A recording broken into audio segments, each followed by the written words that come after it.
Bonjour à toutes et tous, ou rebonjour. Merci beaucoup d'être restés avec nous jusqu'à cette fin de journée pour la conférence inaugurale de Joël Zask. Sur ces modalités, ce que je vous propose, et au bout de 3 minutes, vous pouvez le faire, vous pouvez lever la main. Il y a un micro qui est là. Et avec Joël Zask, on se disait que ce serait bien que ce soit une conférence dialoguée, que ce ne soit pas un monologue. Donc n'hésitez pas. On est toutes et tous légitimes pour prendre la parole et poser des questions. Il y a une estrade pour filmer, mais entre vous et nous, il n'y a pas d'estrade. Je vous assure que mon sentiment de légitimité pour prendre la parole à côté de Joël Zask, il est à peu près à 0 et j'ose, donc on ose tous. Et pour introduire Joël, je vais pas parler de titres universitaires, de la traduction de John Dewey, du travail sur la démocratie et sur l'écologie. Juste la rencontre avec Joël, c'est la rencontre aussi avec Marseille, avec les réseaux associatifs marseillais. Et ça se passe au Loubatas. Le Loubatas, c'est un lieu qui a été fondé il y a une 40aine d'années, officiellement en 87, je crois, qui est pas très loin, qui est à Pérols. Et tous les ans, il y a le réseau d'éducation, un réseau d'éducation à l'environnement qui réunit ses acteurs. Et il se trouve que le directeur du Loubatas est coprésident du GREN-PACA, qui est le réseau d'éducation à l'environnement local.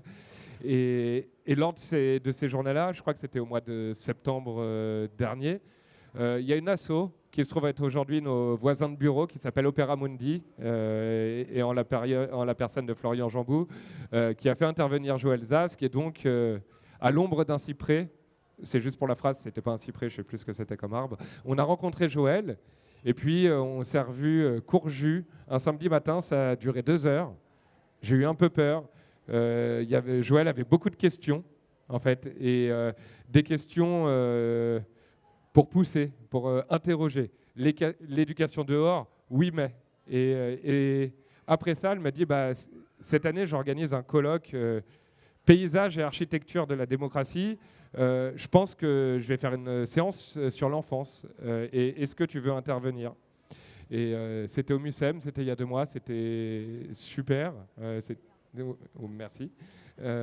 Voilà, et donc ce compagnonnage il se poursuit aujourd'hui. Et Joël, c'est aussi ex-Marseille Université. C'est aussi voilà, c'est une philosophe qui représente aussi l'université publique marseillaise. Et pour celles et ceux qui ne l'ont pas encore compris, on défend le service public et t'avoir avec nous aujourd'hui, c'est ça aussi. Voilà. Merci beaucoup d'être avec nous.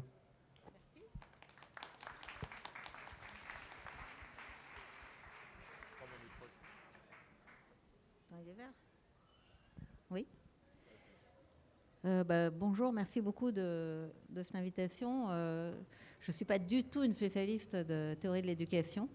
Ceci étant, je me suis intéressée quand même au dehors depuis très longtemps, et pour des raisons qui tiennent un peu à mon parcours, qui est un parcours de philosophie sociale et politique, qui est un parcours en fait qui inclut une réflexion assez continue sur ce que j'ai pu appeler les formes de vie démocratique.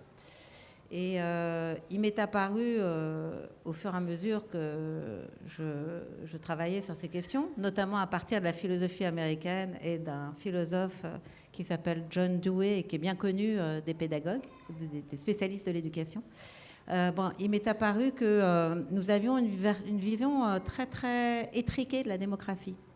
C'est-à-dire que d'abord nous pensons souvent à la démocratie comme une manière de se comporter au moment d'échéances électorales ou de se comporter face à des représentants, en quelque sorte, que parfois nous plébiscitons, que parfois nous conspuons, que parfois nous critiquons, que parfois nous acclamons, vis-à-vis de l'action desquels nous réagissons après coup, sans revendiquer d'agir en notre nom propre, en fait. Et ça, c'est vraiment un problème, parce que la démocratie, telle qu'elle a été pensée et défendue, ça n'est pas ça. La démocratie, c'est ça aussi, mais c'est aussi cette fonction délibérative, cette fonction représentative. Je dirais que c'est un moyen au service d'une fin. C'est un moyen au service d'une fin qui est ce qu'on pourrait appeler l'autogouvernement, l'autodéveloppement, l'indépendance, le fait de se gouverner sans un maître, le fait d'être l'auteur, l'acteur, le récipiendaire, aussi la personne qui est impactée par sa propre action. Et ça, c'est important. très très important. C'est comme ça que la démocratie a été pensée et défendue aussi. C'est-à-dire la démocratie, elle est pensée contre l'esclavage. Et ça, on l'oublie beaucoup. Et l'esclave peut voter, mais ça n'en sera pas moins un esclave, si vous voulez. L'esclave peut adresser des suppliques ou des doléances à son maître, mais il restera un esclave pour autant. Donc c'est pas ça la liberté. La liberté n'est pas uniquement, bien sûr, ça n'est pas uniquement d'échanger des arguments, d'échanger des promesses, de se parler, de discuter, de délibérer, de se rencontrer sur la place publique, etc., pour discuter ensemble. Toute activité, je le préciserai ensuite, qui ont lieu dedans, en fait, par rapport à un dehors. Mais en fait, la démocratie, c'est aussi, et c'est peut-être fondamentalement, cette forme de liberté qui consiste à prendre l'initiative d'une activité et de la mener à son terme afin de pouvoir capitaliser, excusez-moi du terme, sur les conséquences que nous constatons de nos propres activités. Alors, ce mécanisme-là, il est très, très important. Et je dirais, voilà, pour terminer sur cette petite introduction qui me permet de me situer, je dirais que penser la démocratie comme un ensemble de, disons, de conduite située dans un environnement matériel, inclure dans la démocratie le fait de prendre soin de créer des environnements qui sont adaptés à la prise d'initiative des individus, voilà ce que serait aussi, disons, quelque chose qui a été complètement oublié. Je veux dire, le citoyen le plus vertueux, il a été pensé, par exemple, comme le paysan indépendant. Le paysan indépendant qui s'occupe de son lopin, qui n'a pas pour but de faire du profit, mais qui a pour but de créer les conditions de sa propre existence, en quelque sorte. Ça, c'est la démocratie. Et vous avez toute une littérature, notamment américaine, amérindienne, aussi une littérature anthropologique aujourd'hui, justement qui réactive le lien entre quelque chose qui a à voir avec un mode de vie démocratique, ce qu'on peut appeler l'autogouvernement, si vous voulez, et justement le fait de cultiver la terre, non pas pour la détruire ou la dominer, mais pour en extraire les conditions, finalement, de sa propre subsistance et de celle des générations futures. Donc c'est cette activité transformatrice qui me semble très importante. Maintenant, l'éducation dehors, outdoor, ça je reviendrai si ça vous intéresse sur ce terme. Outdoor, moi j'avais travaillé plutôt sur le outdoor, j'avais gardé ce mot dans l'art, dans l'école, etc. Parce qu'il y a le mot porte dans cette expression en anglais, qui est une expression complètement banale. Et évidemment, le terme dehors perd la porte. Maintenant, on pourra après réfléchir à ce que ça représente finalement. La porte, qu'est-ce que ça sépare et qu'est-ce que ça relie aussi. Ça, c'est important. Mais en tout cas, je dirais que cette éducation dehors, elle a une très, très longue histoire. C'est une histoire, en fait, sans âge. Je pense que les gens ont toujours appris de l'extérieur avant d'apprendre les uns des autres, ou en tout cas, en parallèle, ils ont appris les uns des autres tout en apprenant de l'extérieur, c'est-à-dire de l'expérience, et je reviendrai sur ce mot. Après, c'est quoi l'expérience ? Je dirais que cette histoire, par exemple, j'ai regardé un peu des rites d'initiation de passage à l'adolescence, que ce soit en ce qui concerne par exemple l'Afrique de l'Ouest, chez les Maasai, chez les Bantous, chez les Bamileke. Il se passe justement, il y a un moment très très important qui est le fait de s'isoler dans une forêt et de faire face à un environnement donné. C'est-à-dire, en fait, de s'ajuster aux conditions environnementales de telle manière que ces conditions ne nous détruisent pas et en même temps qu'on en apprenne quelque chose, en quelque sorte. Et ça, c'est important. Il y a beaucoup, évidemment, en anthropologie, ces formes d'exposition de soi à un environnement peu sûr, finalement, apparaît comme, disons, une phase de formation absolument indispensable. Donc je dirais que depuis la nuit des temps, on apprend dehors, on apprend en s'exposant finalement à un ensemble, disons, de variables qui ne dépendent pas de nous, que nous ne pouvons en fait pas véritablement contrôler et qui pourtant interagissent avec nous. Et je vais citer aussi dans l'histoire de la philosophie occidentale, j'avais pris une petite note, je vais citer même, on peut penser à John Locke, hein, et et par exemple aussi à Platon, si on revient en arrière, ou à Rousseau, j'ai quelques petites citations, mais pour vous montrer que ce qui est important en fait pour ces auteurs, c'est que l'éducation dehors, le fait disons d'attendre ou de créer les conditions dans lesquelles des enfants vont pouvoir tirer quelque chose en termes d'autodéveloppement et de formation d'une exposition au dehors à des enjeux politiques absolument fondamentaux. Et on verra que ces enjeux politiques, démocratiques, sont aussi des enjeux écologiques, en fait, des enjeux environnementaux. Pourquoi par exemple, chez Locke, je vous donne voilà. Il dit, ça c'est dans quelques pensées sur l'éducation, il dit que le très jeune enfant doit s'habituer à rester dans l'obscurité, à voir des araignées, à toucher des crapauds, à entendre le bruit du tonnerre. Voilà, ça c'est une petite remarque de John Locke qui inclut finalement ces remarques ou ces développements sur cette éducation dehors dans un raisonnement, un raisonnement sur le développement des vertus qui font des individus de bons citoyens d'une part, et aussi de bons amis, de bons par opposition à des ennemis. C'est-à-dire, il voit dans cette exposition d'un enfant à finalement des situations relativement qu'il pourrait identifier à risque, il y voit la source finalement de vertus morales et sociales absolument indispensables. Et ça, c'est vraiment quelque chose qu'on a aussi largement oublié. Il en va de même chez Rousseau, hein, le bon citoyen, et c'est un citoyen qui pratique ce qu'il appelle l'éducation des choses. Ça, c'est dans l'Émile, au tout début de l'Émile, en fait, dans le premier chapitre, où Rousseau distingue l'éducation qui vient de la nature. Cette éducation qui vient de la nature, il l'appelle également, ou il l'assimile au développement interne de nos facultés et de nos organes. Clairement, il ne nous est pas possible de voler, nous n'avons pas d'ailes, mais il nous est possible de parler. Nous avons un larynx et des cordes vocales. Et donc, notre complexion, évidemment, notre héritage biologique et chimique nous permet d'acquérir un certain nombre de savoirs et de compétences. Donc, ça, c'est ce qu'il appelle l'éducation par la nature.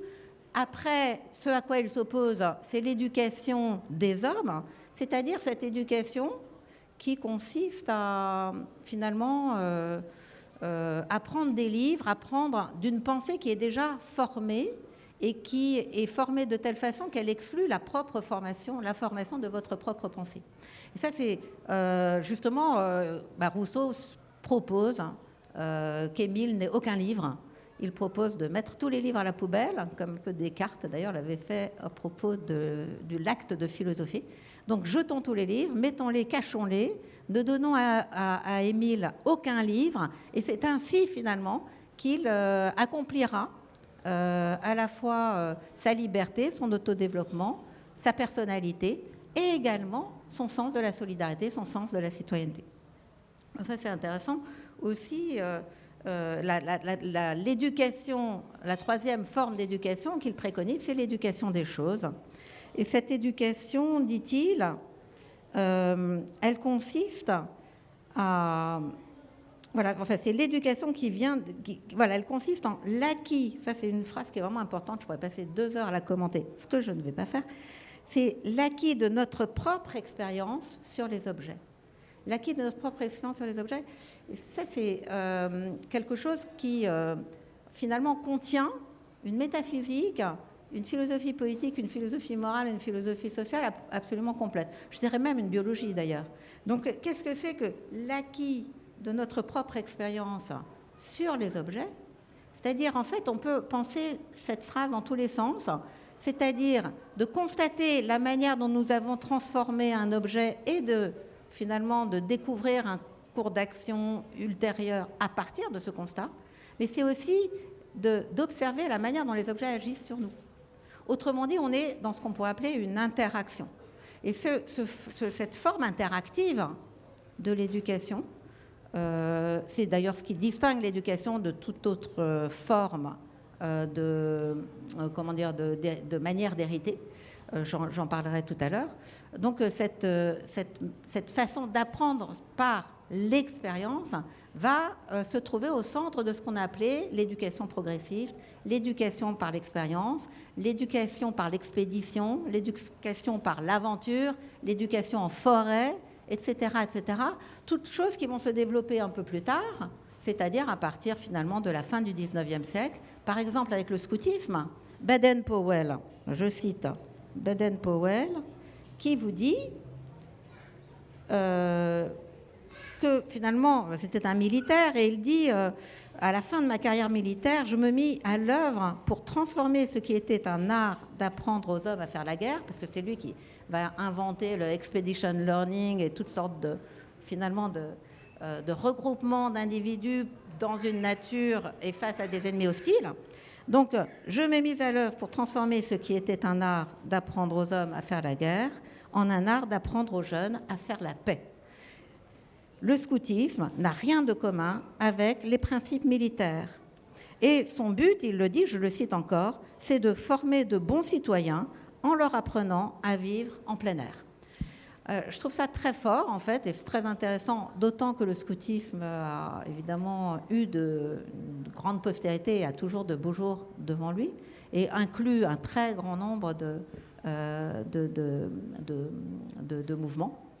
Et aujourd'hui, il me semble, peut jouer un rôle absolument fondamental dans cette conversion, finalement, à la conscience environnementale et démocratique qui nous fait singulièrement défaut.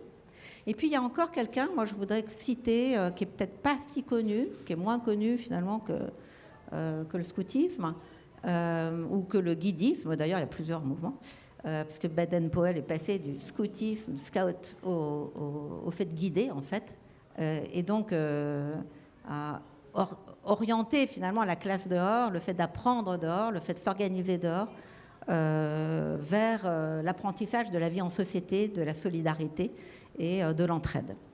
Et donc, quelqu'un qui est moins connu, qui est né en 1886, qui est un certain Kurt Martin Hahn, ça s'écrit H-A-H-N. Je ne sais pas si vous le connaissez, c'est un Allemand, un Berlinois, qui, de 1920 à 1933, va diriger à Salem, en Allemagne, une école privée expérimentale qui s'appelle la Schule Schloss Salem, une école qu'il a fondée d'ailleurs avec le prince Max de Baden. Finalement, Kurt Hahn va devoir quitter l'Allemagne en 1920 pour échapper au nazisme, en 1933 pour échapper au nazisme, et il va partir en Écosse où il fonde la British Salem School of Gordonswood, qui est assez connue. Enfin, je pense qu'il en existe d'ailleurs une nouvelle mouture à Brooklyn depuis 2007, donc assez récemment. Et puis, c'est lui aussi qui est à l'origine d'un mouvement qui s'appelle Outward Bound. Je ne sais pas si vous en avez entendu parler, mais c'est intéressant. En fait, on trouve un certain nombre de ses écrits en ligne. Ils ne sont pas traduits. Bon, c'était un travail que j'avais envie de faire. Je me suis pas mal penchée sur ce Kurt Hahn, parce que c'est vraiment un type complètement passionnant, une espèce de visionnaire, qui a commencé d'ailleurs à développer sa pédagogie sur la base d'un constat auquel l'histoire a donné raison finalement, à savoir que la jeunesse allemande était en train de perdre toutes les qualités qui font la jeunesse, qu'elle était, c'est un terme qu'il utilise, empoisonnée par une doctrine, une idéologie, un impact, vous voyez ce que je veux dire, complètement empoisonnée et prisonnière finalement d'une culture déliquescente qui n'avait plus de culture que le nom d'ailleurs, ce que les nazis ont appelé d'ailleurs la culture avec un grand K par opposition aux civilisations qui seraient finalement des succédanés de culture dans le reste du monde, la culture aryenne. Donc voilà, il voit que la jeunesse perd en particulier 3 facultés qui lui semblent absolument fondamentales, à savoir la curiosité, ou encore l'esprit d'aventure, l'esprit encore une fois, de l'exploration, de la création, cet esprit qui vous mène finalement, qui vous pousse à créer une relation avec quelque chose qui n'est pas vous, en quelque sorte, qui vous pousse hors de vous-même, qui vous décentre. Et c'est ça l'école dehors. C'est des pratiques de décentrement. Donc ça, c'était la première vertu. La deuxième, qui est perdue aussi, à son avis, par la jeunesse allemande, c'est le courage. Et ça, j'y reviendrai, c'est une notion qui est vraiment très, très importante. Et puis, la troisième vertu qui est perdue, c'est la compassion. Et alors, la compassion, c'est intéressant, c'est pas la pitié. La pitié suppose finalement un sentiment très passif. Ça n'est pas un processus d'empathie qui suppose une identification finalement qui est nuisible pour la conscience d'altérité qui est pourtant l'alpha et l'oméga de l'expérience du dehors. Mais je dirais que la compassion, c'est le fait de se mettre en route pour venir en aide à quelqu'un. C'est ça en fait. C'est plus que la solidarité, parce que la solidarité n'est pas nécessairement liée à une situation de risque, voire à une situation de souffrance. Donc la compassion, là, il faut lui enlever son sens religieux, enfin, quoique le sens religieux ne soit pas interdit, mais la compassion, c'est vraiment le fait disons, d'agir pour autrui qui souffre. Et donc, ça n'est pas seulement ressentir ce qu'il ressent, et là, aujourd'hui, on est quand même plutôt dans une idéologie de l'identification qui, à mon avis, ne mène nulle part, et qui, encore une fois, est une idéologie sans dehors. Parce qu'à partir du moment où on s'identifie, il n'y a plus de dehors, il n'y a plus qu'un. Pour qu'il y ait du dehors, il faut deux. Il faut être deux. Il faut 2, 3, 4, 1000, 1 milliard, ce que vous voudrez. Mais en tout cas, il faut au moins une altérité, un dehors, quelque chose qui n'est pas soi. Et donc, Kurt Hahn va développer d'abord une philosophie de l'expédition pour venir en secours à des naufragés, et notamment dans sa Gordonswood School en Écosse.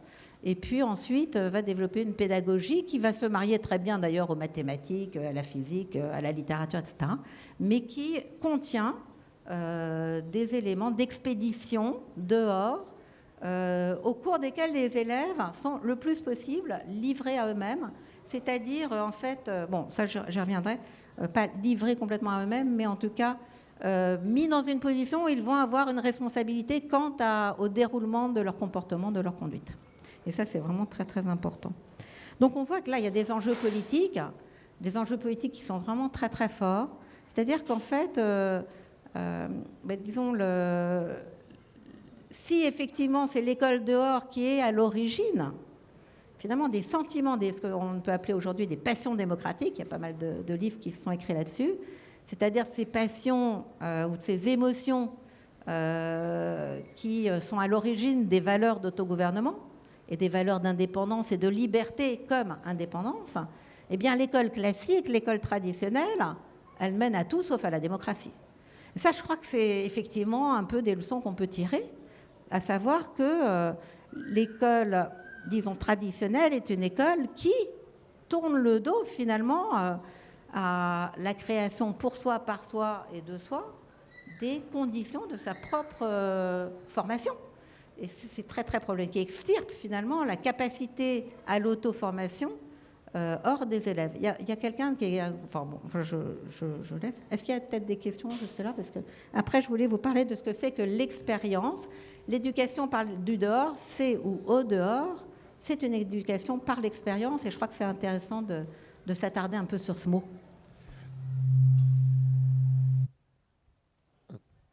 C'est bon. C'est bon, ça... je vais pointer de manière discrétionnaire des personnes sur qui j'aimerais des réflexions sur des rebonds.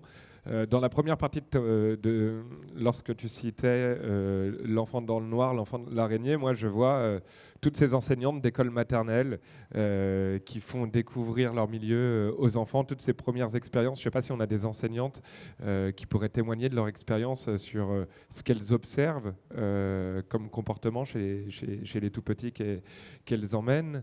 Et tu parlais dans tes derniers mots, et Christophe, je t'ai écrit un petit SMS sur la place des enfants aussi dans la décision, et je crois que ça résonne particulièrement avec les aires éducatives. Et le temps que vous réfléchissiez à une question, moi j'en ai une pour toi.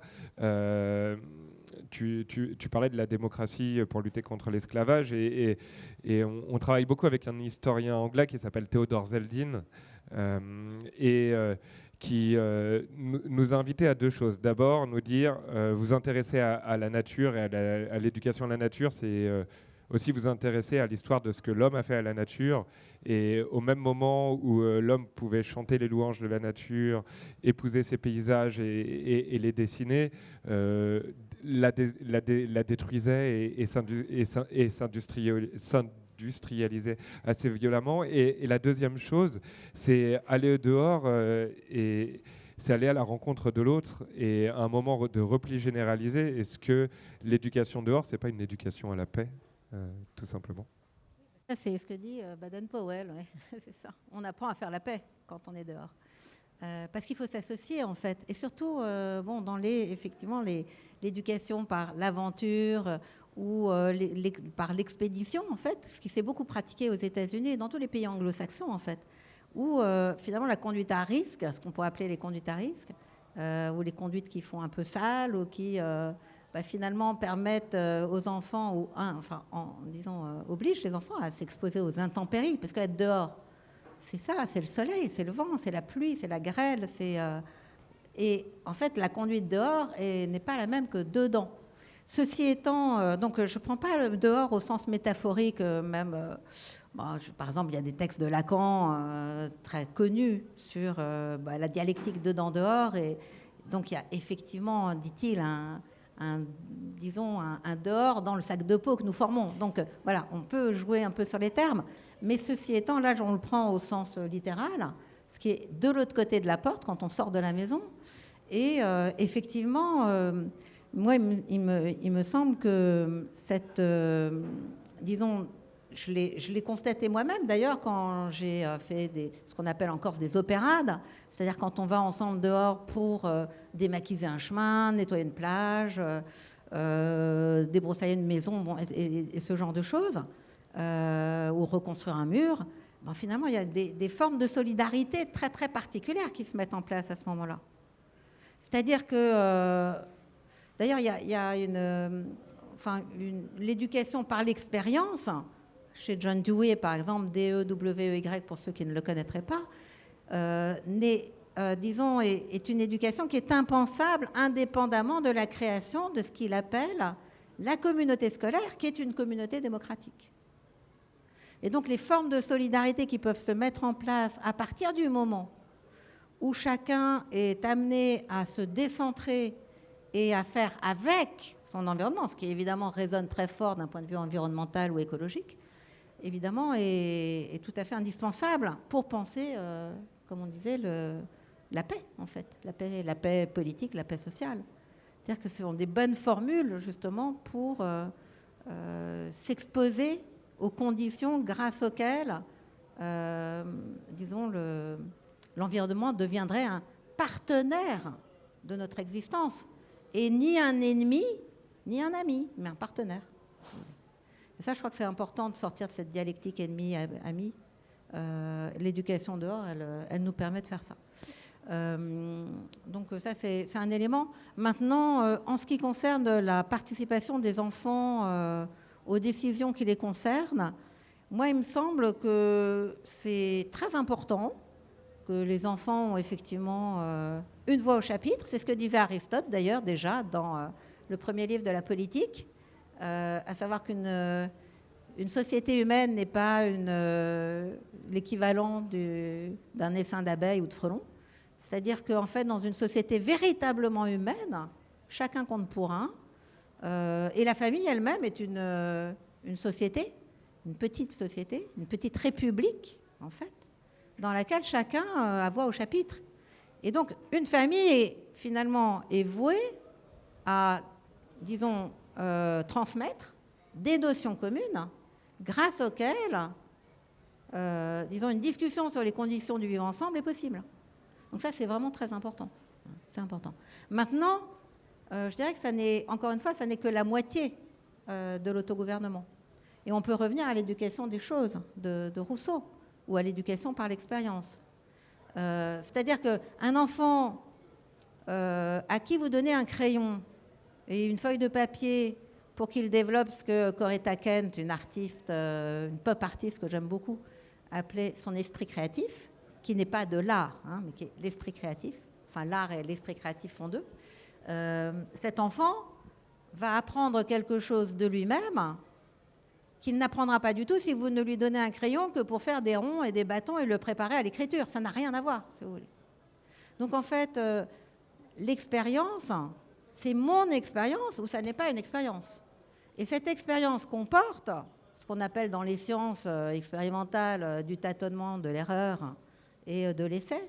C'est-à-dire qu'elle ne va jamais droit au but. Alors, je ne sais pas si j'aurai le temps de le dire, mais tant pis si je me répète, j'avais une autre citation de John Cage, le musicien, qui a été très proche d'ailleurs du Black Mountain College, qui était justement une école du dehors universitaire, où la grande affaire avec Buckminster Fuller, pour ceux qui connaissent, Cage, John Dewey, qui était président de cette école, la grande affaire, c'était de décloisonner, enlever tous les murs, disait-il, décloisonner les disciplines, décloisonner l'architecture.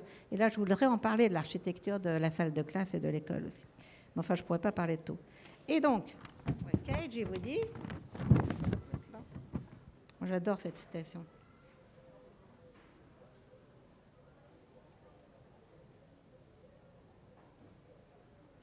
Ah ben zut.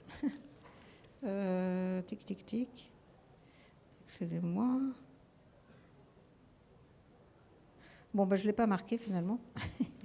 Mais enfin, il dit que...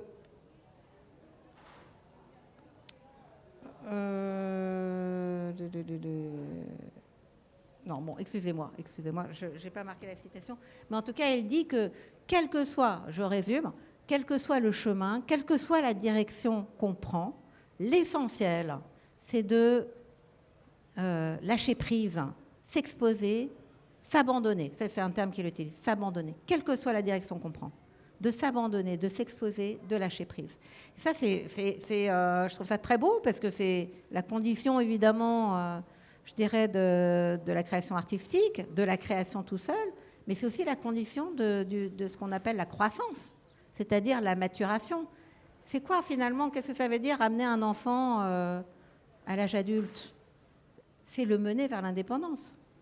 Et alors là, si je peux rebondir, à moins qu'il y ait des questions, si je peux rebondir, je dirais que nous sommes ici un peu à la croisée des chemins, c'est-à-dire entre au moins deux types d'éducation. Mais peut-être qu'il y a des questions avant que je continue sur ma lancée. Oui, je vois que... Hein, celui-là, il a un peu un problème. C'est bon, il est un peu capable. Et en anticipation, moi, je t'inviterai ensuite à discuter un peu avec nous sur la question de la place de l'école dans la crise écologique et la part des enfants. Pardon. Pardon, merci beaucoup. C'est passionnant tout ce que vous avez à dire. J'avais une question. Moi, j'ai grandi aux États-Unis et vous citez donc John Dewey. Je me pose une question actuellement au vu de la situation politique là-bas, puisque les enfants étaient beaucoup dehors, sont toujours beaucoup dehors. Les coins qui ont voté pour Trump actuellement, pas pour faire la politique, mais quand même de reconnaître, sont dans des milieux très ruraux, qui passent beaucoup de temps dehors, qui ont beaucoup de classes qui se passent dehors, beaucoup de homeschool, beaucoup de choses. Et je me demande à quel point, on n'est pas en train de faire un peu de romantisme autour aussi de la classe dehors, et que les ingrédients que vous citez, je pense que c'est important de les souligner, cette côté de démocratisation de l'enfant, en fait son rôle, sa participation dans le débat et dans ce qui lui arrive est très important. Et en tout cas, j'aimerais bien vous poser des questions par rapport à ce que vous en pensez. C'est ce qui se passe actuellement avec la démocratie et est-ce qu'il y a effectivement une limite, c'est-à-dire est-ce que la classe d'or n'est peut-être pas un facteur, mais peut-être pas le résumé de tout ce qu'il ferait pour cette démocratie. Voilà. Je ne sais pas si je m'exprime bien, mais en tout cas, oui. C'est intéressant de l'approche américaine vu où nous sommes arrivés aujourd'hui. Voilà. Oui, absolument. Mais je pense que, bon, d'abord, disons, toutes sortes d'intuitions très fortement démocratiques aux États-Unis, finalement, ont été combattues par d'autres modes de pensée et d'autres idéologies. En particulier, l'association, par exemple, entre le paysan indépendant et le citoyen le plus vertueux est une association qui ne fonctionnait que dans un certain système foncier qui a complètement disparu et qui a été, bien sûr, détruit par le latifundisme et l'esclavage et le coton et le tabac, en fait, parce que là, on est au XVIIIe siècle. Donc, et John Dewey a conservé un public de pédagogues un peu partout dans le monde, mais clairement, aux États-Unis, il a été enfoui par d'autres philosophies. Maintenant, il est vrai qu'il y a beaucoup plus finalement d'expositions au dehors et peut-être d'écoles, de classes dehors dans les pays anglo-saxons, pas seulement aux États-Unis d'ailleurs, c'est le cas en Australie, en Angleterre, en Allemagne, etc., qu'il y en a en France en tout cas. Mais le fait est qu'on peut être dehors comme si on était dedans. Et là, j'ai fait un livre sur l'art dehors, justement, où j'interroge les sculptures. Et si vous voulez, à partir du moment où vous avez une sculpture posée dans un espace complètement évidé et minéralisé au centre, par exemple, d'une place, est-ce que cette sculpture est vraiment dehors? Quand vous voyez des gens qui vont camper avec à peu près toute leur maison sur le dos, les tables, les chaises, la télé, la clim, etc., est-ce qu'ils sont dehors? Même s'ils sont dehors. Mais en fait, être dehors, et c'était un peu la conclusion de mon travail, enfin de ma présentation, pardon, être dehors, ça suppose une volonté. Ça suppose un effort. Et un effort pour passer le mur de nos préjugés, de nos habitudes, de nos, disons, de notre soif de confort qui est relatif à l'entre-soi, à l'intérieur de la maison, etc., etc. Donc, c'est pour ça que, disons, l'esprit d'aventure, la prise de risque quand on descend un rapide, quand on va dans le désert, quand on escalade une montagne, etc. Bon, évidemment, c'est une prise de risque qui est limitée. Il ne s'agit pas que tout le monde aille se tuer dans des situations vraiment très dangereuses. Mais le fait est que cette exposition de soi est finalement peut-être, disons, une situation qui n'est pas présente dans les campagnes aujourd'hui. Les campagnes sont beaucoup plus, dans une certaine mesure, dénaturées que les villes. Notamment les campagnes sous contrôle, les campagnes cultivées, en fait. Donc, il n'est pas du tout évident que nous soyons dehors quand nous sommes, je ne sais pas, dans le Missouri, etc. Enfin, je veux dire. Donc, en fait, ça me fait venir à quelque chose qui est plus en rapport avec l'écologie, si vous voulez bien, à savoir que finalement, le fait d'être dehors, d'être véritablement dehors, c'est-à-dire de jouer le jeu, de s'exposer, en fait, et de s'étranger, en fait, de s'étrangeter à soi-même. Et là, j'ai une citation de Thoreau, je pense que je l'ai, celle-là. Oui. Je vous la lis tout de suite, comme ça va bien introduire mon propos. Il dit, c'est dans Walden, on la vie dans les bois, « Nous ne devrions revenir à la maison que de loin, après des aventures, des périls, des découvertes faites chaque jour, avec un lot d'expériences nouvelles et avec un caractère nouveau. Nous ne devrions, moi j'adore ça, nous ne devrions revenir à la maison que de loin. » Alors qui fait ça? Qui ne revient à la maison que de loin? Qui ne revient à la maison qu'après avoir fait un voyage? Ça peut être un voyage dans la cour de l'école si elle est propice à voyager. Elle ne l'est pas, hein, quand elle est asphaltisée avec évidemment le terrain de foot pour les garçons au milieu et la marelle pour les filles autour. Bon, c'est pas un espace très aventuresque. Mais en fait, voilà, ça moi je pense que c'est une pensée qui est forte et qui pourrait donner du nerf, du sens, de l'énergie, de la vitalité à la classe dehors. Parce qu'évidemment, il ne s'agit pas de faire classe dehors comme si on était dedans. Il s'agit vraiment de faire des éléments qui nous entourent, et ça peut être la ville, évidemment, ce n'est pas forcément la nature. Je veux dire, la classe dehors, elle a lieu en ville. Le dehors est en ville. Il est tout autant en ville que dans une campagne. Et donc, en fait, c'est vraiment comment on peut considérer les éléments qui nous entourent, que ce soit des gens, des animaux, des plantes, des matériaux, comme des partenaires de nos interactions. C'est ça le dehors, en fait. Ça, c'est l'expérience du dehors. Alors que si moi je dis à ma petite fille, tiens, regarde, là, il y a une coccinelle, elle me dit, ah bah tiens, j'en ai vu une autre, et puis on va compter les tâches qu'elle a, et puis on va essayer de les distinguer, etc. En fait, d'une certaine façon, bon, l'exemple n'est peut-être pas génial, mais le fait est qu'on tombe sur, je sais pas, un insecte, on tombe dessus, c'est une rencontre, c'est fortuit. Et finalement, un enfant qui va dehors, de même qu'un adulte d'ailleurs, peu importe, finalement est véritablement dehors à partir du moment où il est prêt à enregistrer ce qu'il y a d'imprévisible dans sa rencontre et sa prise de contact avec des éléments extérieurs. Et donc, on tombe sur une coccinelle et on va... Bon, il se trouve que ça m'est arrivé il n'y a pas longtemps. Et donc, bon. Et puis, alors, bien sûr, et c'est là que c'est très intéressant d'un point de vue écologique, c'est-à-dire que c'est ça l'écologie, finalement. L'écologie, c'est l'ensemble des conditions environnementales qui contribuent à notre croissance, qui contribuent à l'accomplissement de notre cycle de vie. Alors, je dirais que la démocratie est en relation humaine ou interhumaine, ce que l'écosystème ou l'écologie, si vous voulez, est à la nature en général. C'est la même chose. C'est-à-dire que dans un écosystème, eh bien, chacun des êtres et des matériaux, l'ensemble des éléments qui sont présents, sont compatibles et même favorables à l'accomplissement du cycle de vie de chacun, un par un. Et pas en groupe, hein. C'est pas collectif, ça, c'est très individuel. Et donc, on peut considérer l'écosystème comme une communauté dont la fonction est l'individualisation de chacune de ses parties. Et la démocratie, ça fait ça exactement. C'est-à-dire, comment est-ce que je vais constituer un environnement en tant qu'humain, avec des lois, des législations, des habitudes, des artefacts, etc., qui va fournir, apporter à chacun d'entre nous, un petit, un grand, un homme, une femme, etc., bon, peu importe, donc il va apporter à chacun d'entre nous les éléments qui lui permettent d'accomplir ce qu'il a en propre. C'est-à-dire de développer son individualité. Et on revient à l'éducation des choses.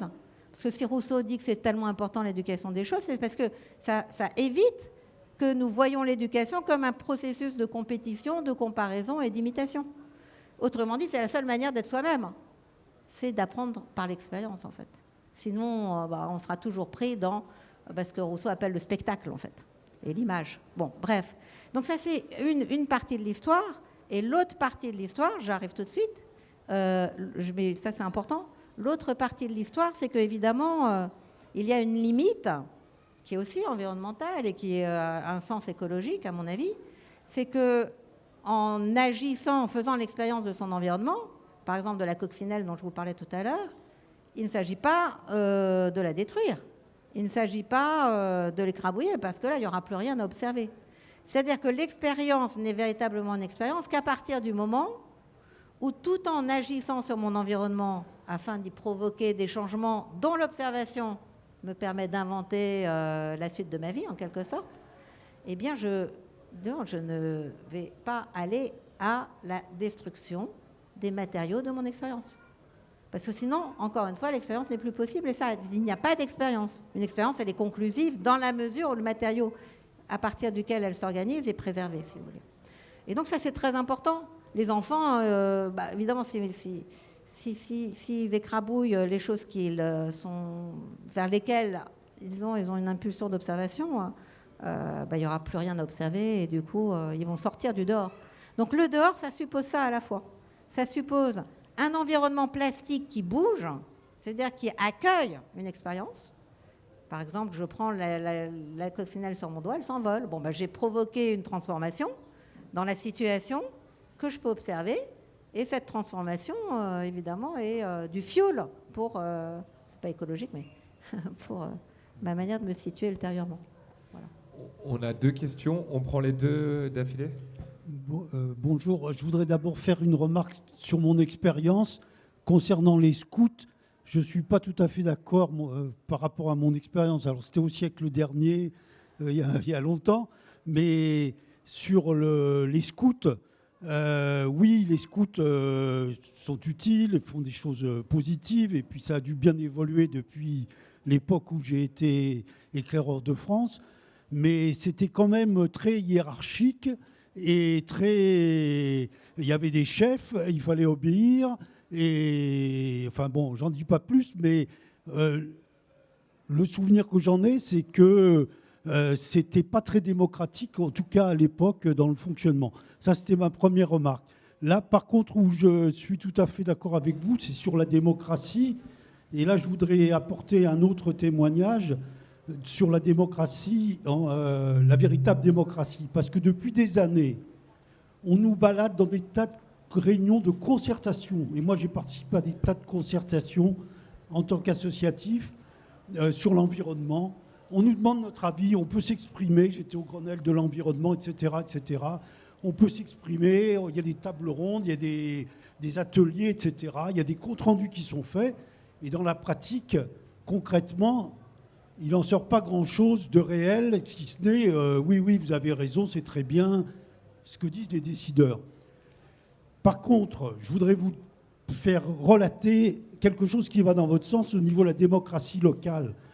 Dans mon village, dans les Bouches-du-Rhône, à Jouques, il y a 4500 habitants, on a un collectif citoyen qui essaie de mettre en pratique la démocratie locale. Et avant les dernières élections de 2020, on a interrogé les 3 listes sur la transition écologique, sociale et démocratique. Et on leur a fait des propositions. Et on leur a demandé de se positionner par rapport à ces propositions. Et bon, les 3 listes ont répondu, mais la liste qui a été élue nous avait répondu très précisément. Et au bout d'un an et demi, et on va le refaire cette année, on a fait un suivi de leurs engagements. Et ils ont joué le jeu tout à fait honnêtement, c'est-à-dire en commission, en groupe, en atelier, sur les déchets, qu'est-ce que vous avez fait, sur la biodiversité, qu'est-ce que vous avez fait, sur la mobilité, qu'est-ce que vous avez fait, vous étiez engagé à ça, etc. Et très honnêtement, parce que sur certains sujets, nous et ça, on voulait le faire, on a essayé de le faire, mais on a eu telle difficulté. Et là, je vous rejoins totalement, en tant que citoyen, on pouvait dire... Mais là, on vous donne une nouvelle idée. Et là, on peut s'impliquer pour vous aider à réussir parce que vous, élus tout seul, vous ne pourrez pas changer le monde. Et donc, on va le refaire cette année, au mois de juin.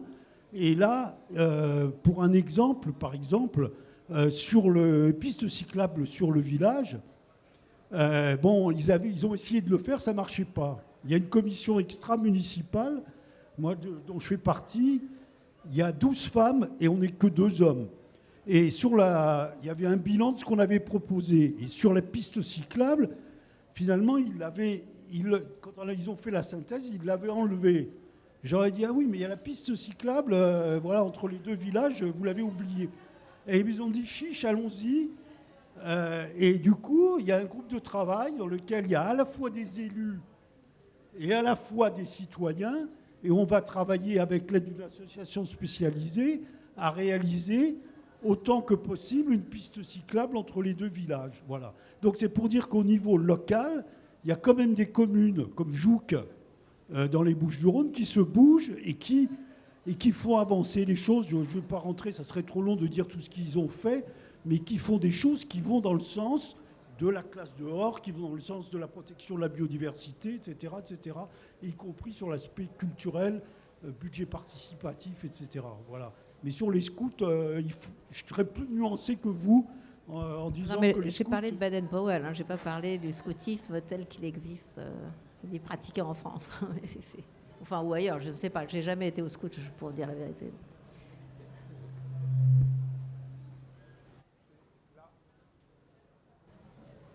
Merci en tout cas. Là, juste ici. Christophe, c'est bon? Ah, trop bien. Tu as répondu avant sa question. Formidable. Okay. Sur la démo. Moi, j'ai une question concernant la préservation de la biodiversité. Vous avez indiqué que si on tue la coccinelle, il n'y a plus rien à observer.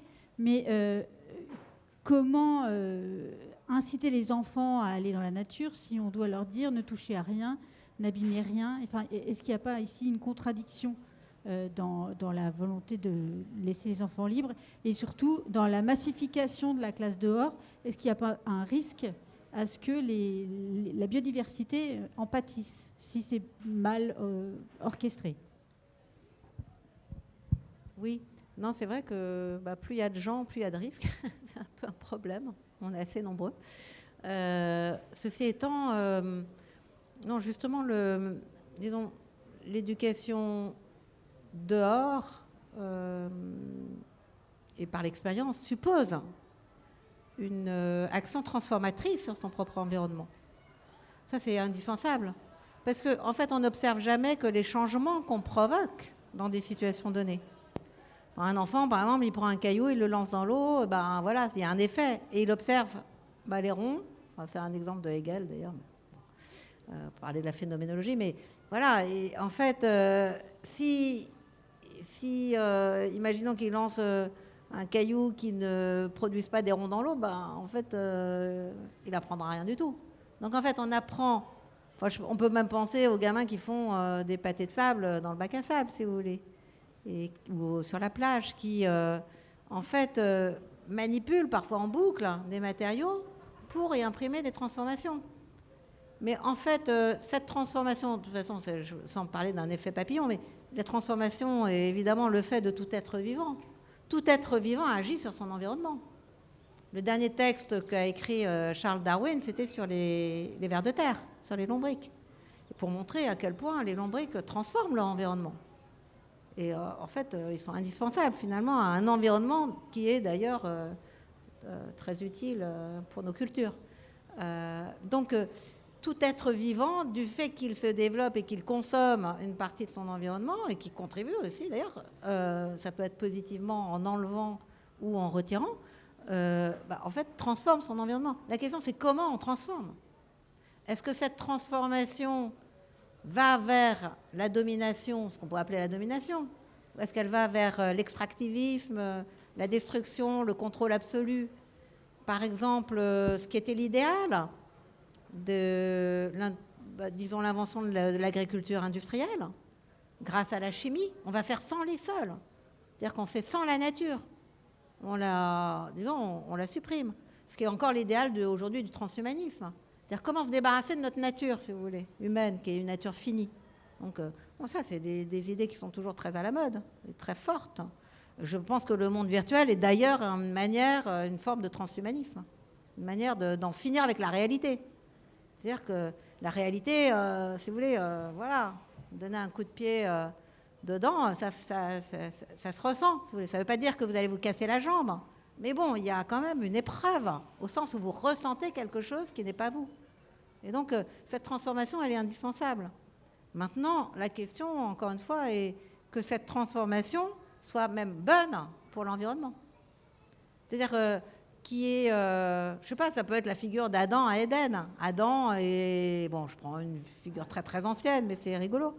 Adam est finalement mis dans le jardin pour le cultiver, c'est-à-dire en tirer sa subsistance, et pour le garder, pour en être le gardien. Et ce qui est intéressant, c'est qu'en le cultivant, il l'amende, et donc il augmente la résilience du jardin. Donc en fait, il n'y a pas à opposer la nature et les activités humaines. Non, la question, c'est comment finalement les humains qui font partie de la nature vont agir dans leur environnement de manière à en augmenter le potentiel, de manière à le préserver, de manière à l'enrichir, au lieu de faire ce qu'on a fait plutôt, enfin ce que certains ont fait, c'est-à-dire une très petite minorité de la population humaine en fait sur la Terre, et qui nous mène complètement dans le mur, qui nous mène à la destruction des conditions d'existence humaine sur la Terre, ce qui n'a rien à voir avec la destruction de la nature d'ailleurs, enfin, c'est complètement différent. Donc voilà, je pense que c'est important, et les enfants ils le comprennent très bien en fait. Donc voilà, si la coccinelle que je mets sur mon doigt s'envole, j'ai agi sur la situation, mais bon, la coccinelle, elle va continuer sa vie. Normalement, à moins que je l'ai contaminée avec un virus dont je n'ai pas idée. Bon, mais après, sur la biodiversité, je crois que c'est vraiment des questions qu'on doit poser, effectivement. Par exemple, c'est vrai que le piétinement est catastrophique pour un certain nombre d'écosystèmes très fragiles. Donc on ne va pas emmener les enfants dans les dunes, ça, c'est pas possible. On va pas, voilà, il y a quantité de limites qu'on doit identifier, mais le fait est que ces limites, elles ne sont pas innées, elles ne sont pas naturelles, elles ne sont pas inscrites dans le marbre, et qu'il faut tout le temps s'adapter, c'est-à-dire en fait étudier son environnement de manière à percevoir finalement, que ce soit d'ailleurs une personne, un animal, un matériau comme le béton ou la pierre sèche ou des plantes. C'est quoi finalement ce qui est bien pour cet environnement? C'est-à-dire pour mon interaction avec cet environnement, sachant que, voilà, en fait, on interagit toujours avec des choses existantes qui nous précèdent et qui nous survivront, en fait. Et on va prendre deux dernières questions, une de Christophe. Enfin, une seule de Christophe. Oui, finalement, et vous venez de dire l'environnement des autres animaux ou l'environnement du béton. Vous avez aussi dit... la nature, on fait partie de la nature, mais justement, par rapport à la question posée, à ce dont on parle depuis un petit moment, sur en quoi l'école dehors pour nous aider face à la transition écologique, en situation d'anthropocène. Est-ce que le mot environnement, il va encore, justement? Est-ce que le fait de parler d'environnement, aussi bien pour le vivant que pour le béton qui nous entoure, n'induit pas, ou en tout cas ne conduit pas plus facilement à aller vers l'extractivisme que vous avez? Voilà, donc est-ce qu'il ne faut pas mieux parler, puisque vous dites interrelation, la communauté du vivant, ou je ne sais pas quoi, enfin, comment vous réagissez à un certain nombre de gens qui utilisent ces mots-là, non humain, humain, non humain, etc. Oui, alors c'est vrai qu'il y a... Allô? Oui, ok. Oui, enfin, c'est vrai qu'il y a une grosse discussion autour du mot environnement depuis la tour et des scolas, mais en fait, moi j'aime bien ce mot parce que c'est le mot qu'utilise Darwin et c'est le mot qu'utilise John Dewey. Parce qu'en en fait, il n'y a pas vraiment de raison de réduire l'environnement à un milieu qu'on domine, en fait, ou dont on serait le centre. Moi, je ne vois pas ça étymologiquement dans le mot environnement, mais c'est ce qu'ils ont dit, donc on suit, quoi. Mais moi, je ne suis pas trop, mais enfin, après, voilà, il n'y a pas d'usage orthodoxe des mots et on peut parler. Là, j'ai fait un recueil d'articles qui est paru en ligne sur un site de pragmatisme qui s'appelle Pragmata. Et j'avais appelé ça la démocratie comme environnement. Et puis, les jeunes, ils m'ont dit non, on ne peut pas dire environnement. Et tout. Alors, j'ai enlevé environnement, j'ai mis la démocratie comme milieu de vie. Et voilà. Mais en fait, je suis tout à fait d'accord pour changer les mots à partir du moment où ceux-là sont usés. Voilà. Et il faut éviter les contresens et les malentendus. Donc, tout à fait. Après, humain, non humain, moi, je trouve ça un peu binaire comme pensée. J'aime pas trop ces expressions. J'aime mieux, comme Aristote, il disait, les hommes et les autres animaux. Et je trouve ça, ou les humains et les autres animaux. Et d'ailleurs, j'ai fait un article il n'y a pas très longtemps où je définis l'humain comme un animal qui étudie les animaux, et ça colle assez bien, en fait. L'homme est un animal qui étudie les animaux. C'est intéressant. Enfin, j'ai beaucoup d'arguments en faveur de cette définition, mais c'est pour un autre... Merci beaucoup. Quelques éléments conclusifs. D'abord, vous pourrez retrouver Joël à la librairie juste à côté avec une sélection de quelques ouvrages pendant les 25 prochaines minutes. Ensuite, la prochaine fois, on me fera dialoguer vraiment avec une enseignante d'école maternelle parce que pour passer mon temps à dialoguer avec elle, je vois tellement de résonance entre ce qu'elle me raconte de leur expérience empirique et ton propos que je pense que ça pourrait être très riche. Et je voudrais revenir sur la question de la biodiversité et de la cohabitation avec les petits-enfants qui piétinent. C'est un sujet pour beaucoup de collectivités en ce moment. Et Anne-Caroline Prévost, qui est écologue, m'a raconté une expérience d'un dialogue avec le directeur des espaces verts qui était complètement chagriné pour les quelques hérissons qui restaient dans les parcs, que les enfants aillent dehors. Et si vous ne la connaissez pas, donc c'est une écologue qui travaille beaucoup sur la question animale. Et elle me disait, mais il ne se rend pas compte que le petit enfant est un animal aussi et que oui, il faut sauver les hérissons, mais il faut sauver les enfants, en fait. Et ça, il ne faut pas le perdre de vue aussi. Voilà. Et dernière chose aussi, toujours sur la biodiversité, et pourquoi toujours un truc qui résonnait par rapport à votre question encore sur les enseignantes de maternelle. Il y a un hit en maternelle, c'est l'étude des gendarmes. Et ça dans les parcs, en milieu rural, voilà, je vois des têtes qui se hochent, les colonies de gendarmes, c'est incroyable.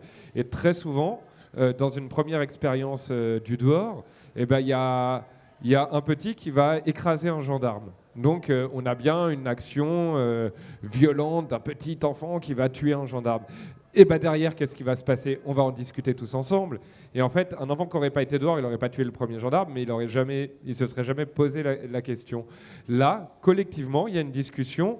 Et en fait, derrière, on retrouve des enfants qui disent « bah non » et qui protègent les insectes après avoir eu une première expérience négative. Voilà. Oui, tout à fait. Non, ça, c'est vraiment aussi que ça fait partie d'apprendre par l'expérience. Ça, c'est vrai. Très, très intéressant. Mais de fait, je pense que j'ai fait un livre qui s'appelle Zoocities, des animaux sauvages dans la ville, et qui fait l'hypothèse qu'il y aura de plus en plus d'animaux sauvages dans les villes. C'est-à-dire qu'en fait, les villes sont d'une part des zones qui accueillent énormément d'insalubrité et de déchets. Et il y en a de plus en plus. Il y a quand même 2 milliards d'humains qui vivent dans des bidonvilles sur la planète. Et par ailleurs, les villes, en tout cas les plus riches, s'écologisent, se végétalisent, etc. Vous avez plein d'animaux. Par exemple, en Australie, il y a plus de serpents dans les villes, à Canberra ou à Sydney ou à Melbourne, qu'il n'y en a dans le bush aujourd'hui. Parce que les serpents, ils vont trouver dans la ville des conditions climatiques de rafraîchissement ou de réchauffement qu'ils ne trouvent plus dans la nature. Pareil pour les kangourous, par exemple. Il n'y a plus d'herbe dans le bush. Le bush, il a brûlé, il est trop sec, etc. Il y a des périodes de stress hydrique énormes. Donc les kangourous, ils viennent brouter l'herbe des golfs, des cimetières, des cours d'école, etc.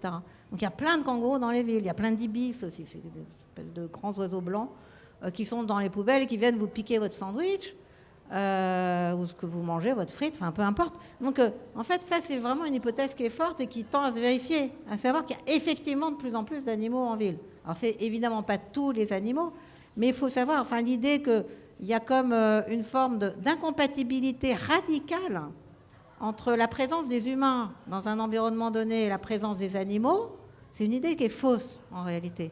Et les insectes sont là pour le montrer. Les moustiques, tigres, bon, il y en a beaucoup. Enfin, je veux dire, c'est les moineaux, enfin, il y en a de moins en moins, mais voilà, il y a toutes sortes d'animaux. Et c'est intéressant aussi par exemple, il y a un geste que les enfants font beaucoup, enfin les adultes aussi d'ailleurs, c'est de donner à manger à des animaux sauvages. Alors il y a des gens qui donnent à manger à des sangliers, à des ours, au risque de se faire arracher la tête, à des renards, etc., qui deviennent tellement gras qu'ils ne peuvent plus escalader les grillages qu'ils ont l'habitude d'escalader facilement normalement. Et donc en fait, ce geste de donner à manger, c'est un geste, vous voyez, qui dit bien un rapport complètement intériorisé à la nature, c'est-à-dire sans dehors. C'est-à-dire que moi, si je donne à manger même à des oiseaux, d'abord, est-ce que je me suis vraiment posé la question de savoir ce qui est bien pour un oiseau? Est-ce que c'est bien de donner des graines à un oiseau? Alors, ce que je sais, c'est que c'est pas bien du tout. Moi, j'en donne plus parce que, en fait, ça les tue, en réalité. Il y a un dicton américain qui dit un ours nourri, c'est un ours mort. A fed bear is a dead bear. Pourquoi? Parce qu'en fait, d'abord, la nourriture qu'on lui donne, elle n'est pas forcément bonne, et surtout parce qu'il va perdre sa distance de fuite. Et puis, il va revenir sur un site d'alimentation facile. Et puis, si vous vous trouvez sur son chemin, il va vous agresser. Et du coup, il sera tué. Et donc, si vous voulez, c'est ce rapport faussé à la nature qui est un rapport de domination. Parce que donner à manger à un animal, c'est l'apprivoiser. D'une certaine façon, c'est le faire sien. Il y a un terme qui revient tout le temps. Moi, je l'entends tout le temps. C'est approprier. Justement, là, il y a une appropriation. Ça veut bien dire ce que ça veut dire. Approprier, c'est accaparer quelque chose de manière indue, en fait. Et je crois qu'on ne devrait pas utiliser ce mot. Parce que l'appropriation n'est pas ce qu'il faut, là, dans notre logique. Ce n'est pas une logique du dehors. C'est une logique du dedans, l'appropriation. On fait sien. Au lieu de se décentrer, d'aller vers, on ramène à soi. Et donc, là, le fait de donner à manger aux animaux, ça, c'est typique. Enfin, ça serait intéressant de voir ce que ça donne au niveau d'une maternelle. Parce qu'en fait... voilà, c'est très simple et en même temps c'est tellement puissant comme exemple, en fait, je trouve. Merci beaucoup.